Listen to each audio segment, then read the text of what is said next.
ကျွန်တော်ဒီနေ့တော့ Twindy Buffet ကိုစားဖို့ရောက်ရှိနေတာဖြစ်ပါတယ်။နေရာလေးကတော့ချင်းမိုင်မြို့လမ်းဖန်း Super Highway Road မှာရှိတဲ့ Macro ကိုရောက်ရှိနေတာဖြစ်ပါတယ်ဗျ။ဒီ Twindy Buffet ပွဲတော့တယောက်ကို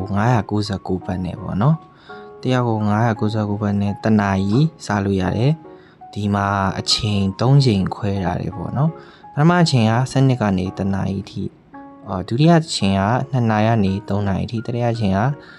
3နာရီကနေ4နာရီကနေ5နာရီထိပါဗျ။သူက second လောက်ပြီးတော့လည်း booking တင်လို့ရတယ်။ walk-in ဝင်ပြီးတော့လည်းwalk-in ဆိုရင်စောစောသွားပြီးတော့ booking လောက်တာကောင်းတယ်ဗျ။ဒါကတော့သူဒူးရင်ဒီအများကြီးပေါ့နော်ခွဲပြီးသားဒီမှာလာချပြီးရပါတော့။သူတို့ကတော့ရေဘူးတွေရောမင်းကွတ်တီးတွေရောကြက်မောက်တီးရော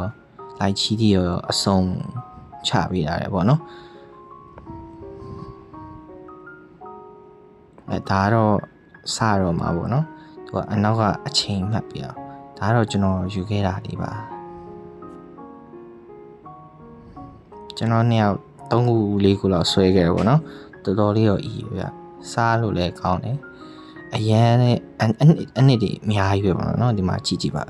ဒီလိုက်ချီတီးကတော့တော်တော်ချင်းတယ်ဗျကတော့ရေခဲမုံပါစတော်ဘယ်ရီနဲ့ချောကလက်ကိုချပေးရတယ်ဗျ